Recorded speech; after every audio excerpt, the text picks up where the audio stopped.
Si vous faites de la publicité sur Facebook Ads, écoutez bien. Dans cette vidéo, je continue de vous expliquer les 5 piliers qui composent n'importe quelle campagne Facebook Ads. On va vous expliquer la méthode qui nous permet de lire n'importe quelle campagne Facebook Ads, mais surtout comment les optimiser grâce à des tests, des optimisations qu'on a déjà menées avec succès sur plein d'autres comptes Facebook Ads, que ce soit des e-commerce, des lead gen, etc. Donc soyez attentifs, on démarre tout de suite.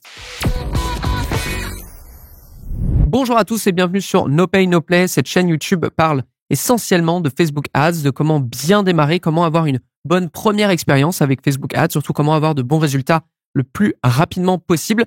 Dans cette série de vidéos, nous sommes au 3e épisode, je parle de la méthode du Pacto. Alors, pour ceux qui ont vu les précédents épisodes il y a de ça quelques semaines, qu'est-ce que c'est la méthode Pacto? C'est une méthode qu'on a mis en place en 2021 dans l'agence J7 Media, qui est une agence dédiée à ça, à Facebook Ads. Et l'objectif, en fait, c'est de juste savoir lire une campagne Facebook Ads pour en déterminer où peut être le problème, ou peut-être la solution, donc l'optimisation à faire sur votre campagne pour avoir de meilleurs résultats. Cette méthode s'appelle le Pacto, qui est un acronyme pour dire paramétrage, audience, créatif, tunnel de vente et offre. Il faut comprendre que n'importe quelle campagne en conversion, que ce soit de l'achat, du lead, etc., va toujours tourner autour de ces 5 piliers. Dans les épisodes précédents, j'ai parlé du paramétrage, du fait que, par exemple, l'objectif que vous utilisez sur votre campagne va avoir une influence totale sur l'audience que vous allez recevoir en termes de qualité.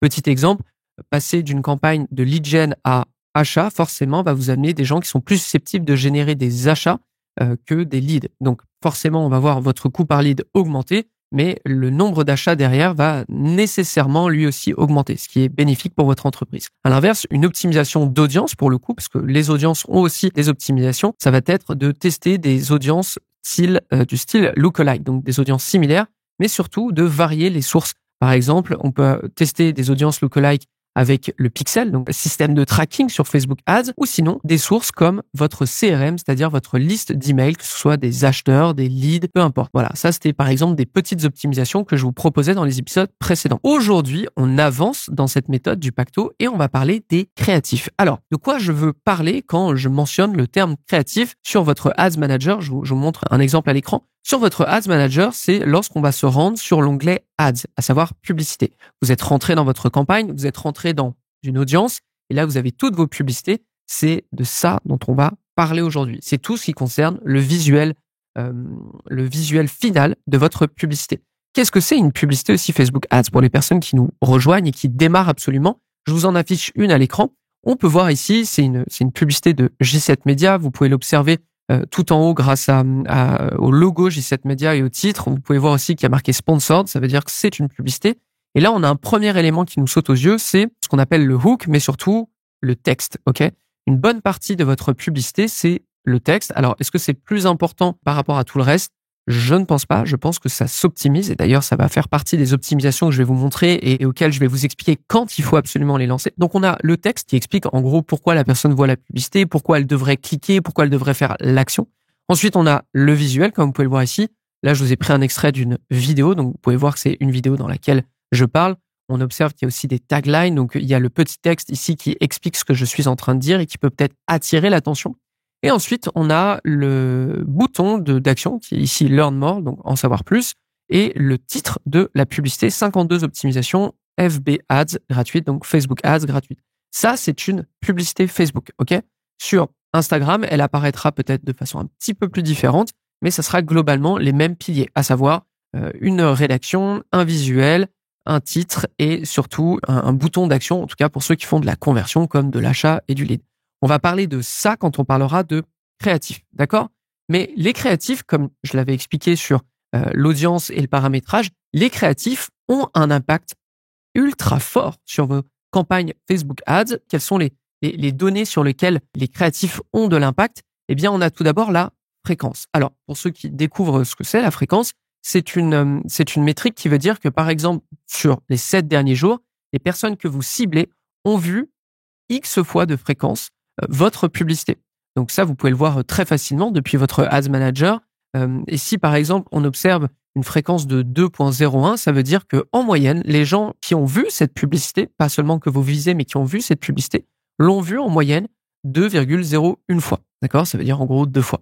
Et forcément, il y a un point qui peut être intéressant, mais lorsqu'on a une fréquence qui augmente sur une publicité, ça peut être un message comme quoi Meta vous dit, OK, pour convertir, pour atteindre l'objectif que vous m'avez demandé avec cette publicité, je suis obligé de la montrer plus de fois. On peut observer que si une fréquence augmente sur une publicité et que le coût par action, par lead, par conversion, peu importe, augmente lui aussi, ça veut peut-être dire que votre publicité n'est pas tant pertinente, que Meta a besoin de la montrer plus de fois, ou peut-être même qu'elle a été trop vue, donc du coup Meta la montre encore plus, et c'est nécessaire pour obtenir une conversion. Donc là, par exemple, ça peut être un point qui vous indique que le problème dans votre campagne, c'est pas l'offre, c'est pas l'audience, ou ça peut l'être, mais d'une autre façon, ou même en parallèle d'ailleurs. Ça ne va pas être le paramétrage, mais ça peut être le créatif. Le créatif, en soi, là, Meta vous montre que le créatif a besoin d'être affiché plus de fois pour avoir justement une conversion.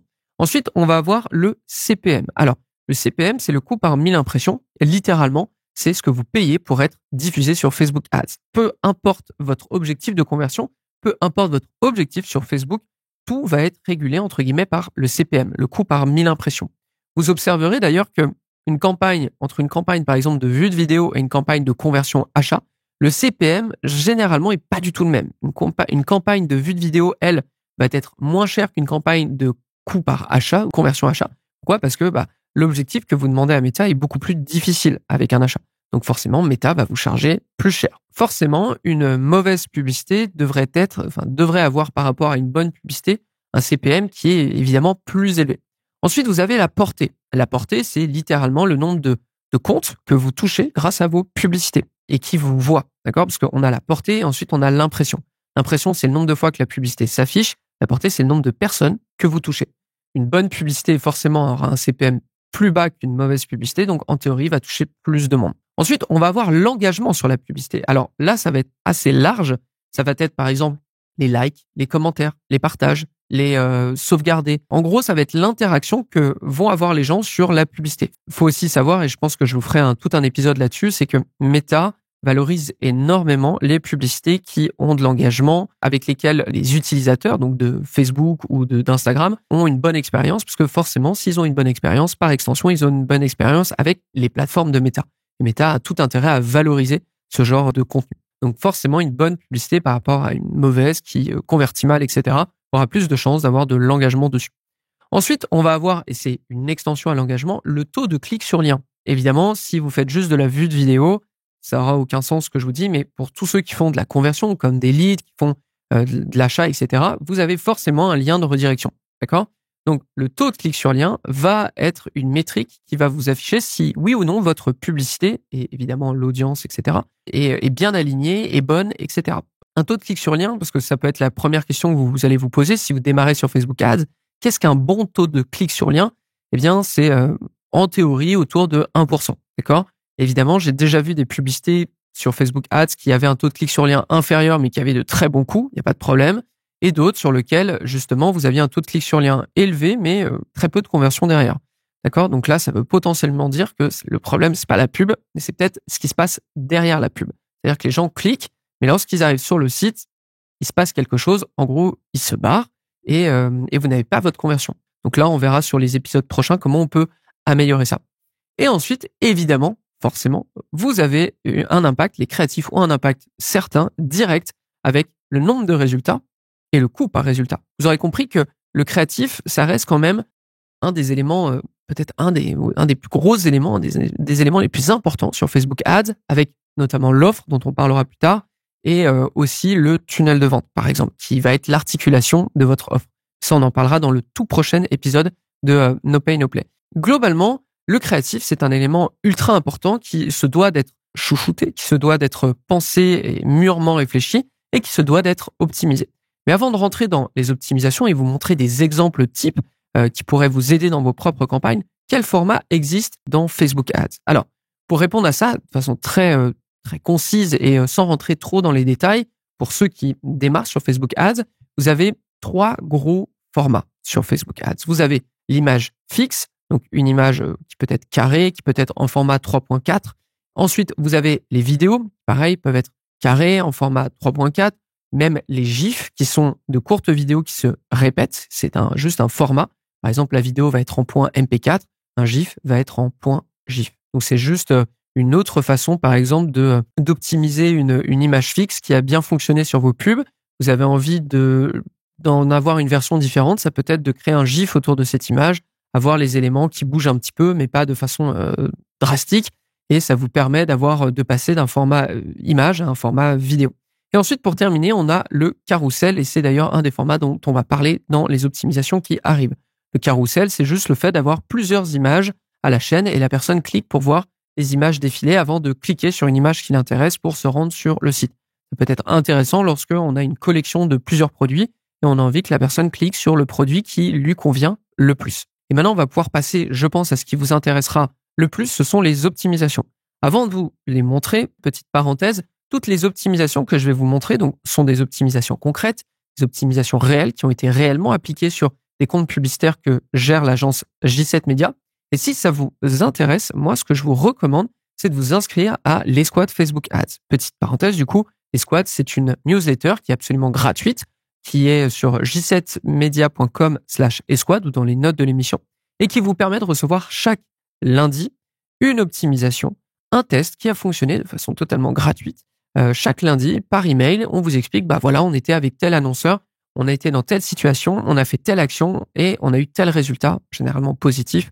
On parle rarement de ce qui n'a pas fonctionné à moins d'avoir appris quelque chose d'incroyable sur Facebook Ads. Donc, bref, c'est une sacrée bibliothèque à avoir de son côté pour avoir ensuite de meilleurs résultats et puis surtout pour se stimuler pour faire des tests sur Facebook Ads.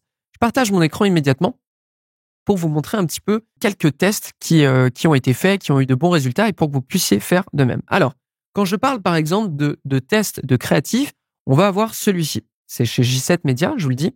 On est dans un lead magnet, c'est-à-dire que on est en train d'optimiser pour générer des leads autour d'un guide gratuit. J'ai une première campagne qui se trouve là. On a dépensé un certain montant d'argent et on observe qu'on a la vidéo 4 qui fonctionne très bien. C'est celle qui a reçu le plus de budget, celle qui, en théorie, donne les meilleurs résultats. Cette publicité, du coup, vu que j'arrive à l'isoler, vu que je sais que c'est ma meilleure, eh bien là, je peux commencer à optimiser. Quelle est l'optimisation que je vais faire, par exemple, ici? Ça va être d'optimiser la rédaction. La rédaction à l'heure actuelle sur cette publicité, c'est celle-ci. Gratuit, obtenez 52 meilleures optimisations Facebook Ads de l'année, découvrez ce qui fonctionne, etc., etc. Donc c'est une rédaction qui est plutôt longue, chose qui est plutôt habituelle dans ce domaine, c'est-à-dire dans le domaine de la génération de leads ou même de l'infoprenariat, à l'inverse du e-commerce où on peut se permettre d'être plus court. Là, disons qu'on explique un peu pourquoi les personnes devraient s'intéresser à ce qu'on propose. D'accord? Donc là, maintenant, moi, j'ai isolé cette publicité. Une optimisation créative, c'est très simple. Je vais lancer une toute nouvelle campagne. Dans cette campagne, je vais avoir un budget qui est dédié à chaque élément que je veux tester. Je vais avoir la rédaction 1, la rédaction 2, la rédaction 3, la rédaction 4. Et je vais les tester de façon individuelle avec justement, donc là, vous aurez compris que j'ai testé des rédactions. J'ai testé des rédactions courtes, des rédactions avec beaucoup d'emojis, des rédactions encore plus longues, des rédactions qui étaient simplement où je modifiais l'ordre des arguments qui étaient mis de l'avant. Et comme vous pouvez l'observer, eh bien là, j'ai trouvé une optimisation qui était en moyenne beaucoup moins chère, enfin une version qui était beaucoup moins chère, $2,79 le coût par lead contre $3,51 grâce simplement à une rédaction. C'est-à-dire que c'est la même publicité, ce sont les mêmes audiences aussi qui sont utilisées. La seule chose qui a changé, c'est la rédaction. La rédaction, la voici. Vous ne paierez plus jamais la même facture Facebook Ads qu'avant. Ça, c'est la première phrase qui a changé. Ensuite, au cours des 12 derniers mois, nous avons dépensé plus d'1 million d'euros en tests pour vous aider à réduire votre coût d'acquisition, que vous soyez un e-commerçant spécialisé en lead gen. Écoutez bien, tous ces tests à reproduire sont regroupés. Donc, vous avez compris que j'explique plus en détail, j'explique beaucoup plus quel est l'avantage. Plutôt que de dire obtenez 52 optimisations, je dis vous paierez moins cher vos pubs Facebook Ads parce que c'est finalement la finalité. C'est-à-dire que si vous commandez ce guide, si vous nous commandez ce guide, vous allez recevoir 52 optimisations, mais vous allez surtout recevoir un moyen pour payer moins cher Facebook Ads. D'accord? Et donc, c'est cette rédaction qui a super bien fonctionné. Là, cette optimisation, le simple fait de décliner une publicité, c'est quelque chose que je vous encourage à faire dès lors que vous avez isolé une bonne publicité. Ça ne sert à rien de faire ce genre de déclinaison sur une publicité dont vous n'avez aucune idée des résultats immédiats. D'accord? Parce que si vous commencez à décliner une publicité en plein de rédaction alors que vous savez même pas si elle fonctionne ou pas, vous perdez du temps, vous gaspillez de l'argent probablement parce que cette publicité, ce concept, cette vidéo que j'ai dans mon Ads Manager, peut-être qu'elle marche pas du tout. Et dans ce cas-là, je vais juste dépenser à faire des tests sur une pub qui marche pas de base, d'accord? Donc ça, c'est une première optimisation que je peux vous proposer.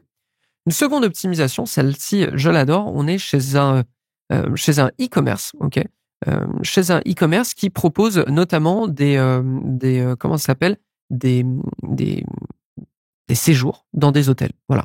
Et en fait, il se trouve que un des hôtels a réouvert, ou on a ajouté un nouvel hôtel à notre catalogue. Et pour ce faire, en fait, on devait en faire la promotion. C'est-à-dire que l'annonceur nous a dit bon, vous devez faire de la promotion pour ce nouvel hôtel qui vient d'ouvrir et qu'on vient d'ajouter. D'accord?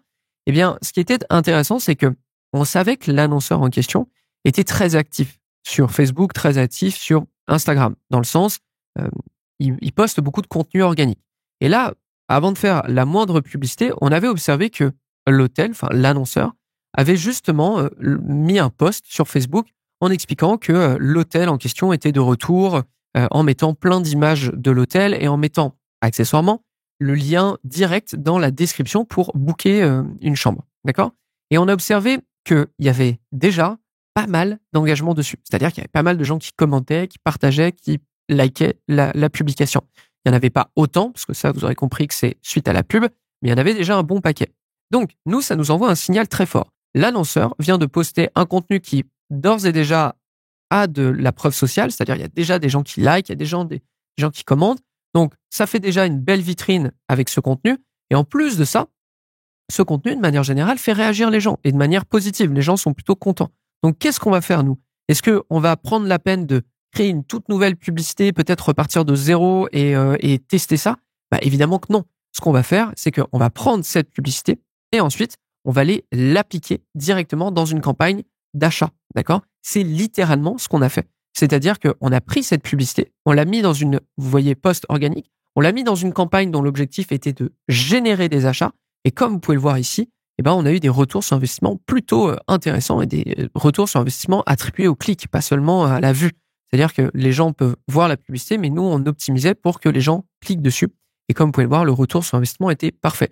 Là, ce que je veux vous dire, quelle est l'optimisation et à quel moment il faut la lancer? L'optimisation est la suivante. Lorsque vous avez un contenu organique qui fonctionne bien, dans le sens organique, c'est-à-dire arrive à avoir des commentaires, arrive à avoir des likes, des partages, et que c'est plutôt positif, eh bien, rien ne vous empêche, si c'est pertinent par rapport à ce que vous vendez et si ça peut être utilisé pour ce que vous vendez, eh bien, de l'utiliser directement comme une publicité. C'est-à-dire, vous prenez ce visuel ou même le post. Là, en l'occurrence, nous, on a pris le post, pas simplement le visuel, et vous l'utilisez tel quel en publicité. Pourquoi c'est intéressant? Parce que, comme je vous l'ai expliqué plus tôt, le CPM de votre publicité est calculé en partie grâce à un système d'enchères avec Meta et grâce à plusieurs niveaux, plusieurs leviers. Parmi ces leviers, il y a l'engagement estimé des membres, des utilisateurs de Facebook ou Insta par rapport à votre contenu. Forcément, plus vous avez de l'engagement, plus les gens passent un bon moment, entre guillemets, avec votre publicité, moins cher votre CPM sera, en théorie, ok, si on suit la théorie. Ce qui est cool, c'est lorsque vous utilisez un contenu qui organiquement fonctionne bien, vous avez toutes les chances que ça fonctionne derrière en publicité. Et c'est littéralement ce qu'on a pu observer. Ça, c'est une optimisation très simple. En gros, observez quels sont les contenus organiques qui fonctionnent chez vous et qui peuvent être pertinents à utiliser en publicité, et ensuite les passer en publicité. À quel moment l'utiliser? Bah, forcément, pour ce faire, il faut avoir déjà un peu de succès en organique, ou du moins avoir un contenu qui a l'air de se détacher du reste. Je vous le recommande très chaudement d'ailleurs si vous faites des reels ou des shorts, peu importe. Dès que vous voyez qu'il y en a une qui a l'air de bien se détacher en termes de vue par rapport à toutes les autres, si c'est pertinent de l'utiliser en publicité, utilisez-le parce que vous avez de grandes chances que ça se prolonge du coup en conversion. On enchaîne avec une autre optimisation. Celle-ci est intéressante. On est chez un annonceur qui propose des assurances. Et comme vous pouvez l'observer ici, on a une publicité qui fonctionne bien. Elle a dépensé 1 200 €. Elle a un coût par achat de 95 € quand la moyenne est à 117. Cette publicité est un carrousel. C'est-à-dire que on a plusieurs vignettes que je ne vais pas vous montrer ici pour des raisons de confidentialité, mais en gros, on a plusieurs vignettes, la vignette 1, la vignette 2, la vignette 3, etc., qui se succèdent dans ce carrousel. Et en fait, nous, une manière de prolonger le succès de ce carrousel, bah, ça va être de tester un format différent. Le format, ça pourrait être par exemple un GIF où on voit plusieurs vignettes qui passent à la chaîne, ou sinon, ça pourrait être de tester chaque vignette séparément, de façon individuelle, comme des images fixes. C'est-à-dire, vous avez par exemple 4 vignettes qui composent le carrousel, et bien ces 4 vignettes deviennent une image fixe de façon individuelle. C'est littéralement ce qu'on teste, et comme ça, donc vous voyez là, il y avait les 4 vignettes qui composaient le carrousel, et là on observe quoi? Eh bien on observe que finalement, l'image qui générait le plus de résultats, c'était d'ailleurs la première, eh bien la voici, elle a dépensé plus de 1000 euros, elle a un coût par achat de 98 euros, et en moyenne, sur cette campagne, on est à 161 euros le coût par achat. Donc, littéralement, on vient d'identifier que dans le carrousel, la vignette qui fonctionnait le plus, c'était évidemment celle-ci. OK? Et c'est celle-ci, du coup, qu'on peut pousser à l'échelle individuelle. Donc là, encore une fois, on était dans une position où on a isolé une bonne publicité et on a voulu la décliner. Moi, par exemple, sur G7 Media, je l'ai décliné en termes de rédaction. Là, on l'a décliné en termes de format. OK? Une vidéo peut devenir une image peut devenir une vidéo peut devenir un carrousel, etc., etc. Donc là, encore une fois, on était dans une position où il y avait un bon élément, et ce bon élément, on l'a traduit dans un autre format. Dernier test qui est hyper intéressant, je trouve, et là, je vais vous faire une toute petite histoire. On est chez un annonceur qui prépare le Black Friday. Et en fait, ce qui se passe, c'est que au lancement du Black Friday, ça marche pas. C'est-à-dire que les publicités qu'on a lancées, qu'on a préparées pour le Black Friday ne fonctionnent pas. Elles génèrent pas de clics et on est très embêté. Donc, qu'est-ce qu'on fait dans ces cas-là? Eh bien, on va regarder dans l'entièreté du compte, donc sur les mois, voire les années précédentes, quelles sont les meilleures publicités qui existent et quelles sont les publicités qui n'affichent pas une promotion qui est différente du Black Friday. Et en fait, en regardant sur ce compte, dans la même année, on observe qu'il y a une publicité qui a très très bien fonctionné, qui est celle-ci, c'est ce visuel. Et cette publicité, eh ben, vu qu'elle a très bien fonctionné, qu'elle a montré des preuves de succès, on va l'utiliser de nouveau, mais on va lui ajouter l'offre du Black Friday. Eh bien, comme vous pouvez le voir ici, ça sera une des publicités qui aura le plus de budget attribué par Meta. C'est-à-dire que ça va être une des meilleures publicités. Alors que son visuel ne montre aucun élément du Black Friday. Pourquoi? Parce que cette publicité de base a bien fonctionné et donc nous, on a pu la réutiliser. Donc ça, c'était, comme vous pouvez le voir, en 2021. Là, on va faire un bond dans le temps et on va réitérer cette expérience avec ce produit. Ce produit, c'est une des meilleures publicités qu'on a avec un annonceur qui vend des crèmes. Ok, rien de sorcier là-dedans. C'est une très très bonne publicité qui fonctionne à merveille. Et en fait, l'annonceur, à un moment, nous dit, j'ai 2 offres que j'aimerais tester. La première, c'est une offre de livraison gratuite sous condition. Et la deuxième, c'est une offre de livraison gratuite sans condition. D'accord? Nous, on est dans la situation où, peu importe les tests qu'on veut faire, on veut que ça fonctionne surtout. Donc, qu'est-ce qu'on va réitérer, sachant ce qu'on a fait juste avant? Eh bien, c'est de prendre ce visuel et d'appliquer justement la promotion. Donc, dans la rédaction et dans le titre, on va dire promotion livraison gratuite à partir de temps. Ensuite, livraison gratuite à partir de temps. Donc, en gros, on teste les 2 promotions avec le meilleur visuel. Et comme vous pouvez l'observer, on a eu plutôt de bons résultats, surtout ici avec cette variante qui a eu un retour sur investissement de 3,55 pour 5 200 $ de dépensés. Celle-ci, pour le coup, un peu moins normale parce qu'elle avait une condition qui était beaucoup plus restrictive, c'est-à-dire livraison gratuite à partir de 99 $ d'achat. Vos meilleures publicités, déjà, peuvent être relancées plus tard, même si vous les avez coupées pour X ou Y raison. Plusieurs mois après, si elle n'a pas d'offre en particulier que vous n'utilisez pas, si elle est evergreen, c'est-à-dire elle pourrait être lancée n'importe quand dans l'année, eh bien, vous pouvez très bien la relancer. Déjà, cette simple optimisation, elle fonctionne. Ensuite, et c'est ça que je vais vous montrer, c'est que une publicité qui a bien fonctionné, vous pouvez très bien l'adapter dans des contextes qui sont différents, des contextes éphémères, comme par exemple ici, une livraison gratuite de telle date à telle date, ou même un Black Friday, d'accord? Une bonne publicité reste une bonne publicité. Elle peut être relancée ou même modifiée, adaptée pour vous aider à certains passages de l'année. D'accord? Donc ça, c'est typiquement le genre d'optimisation qu'on va faire sur Facebook Ads. C'est typiquement le genre d'optimisation qu'on va vous présenter, qu'on va nous-mêmes appliquer sur Facebook Ads parce que ça fonctionne.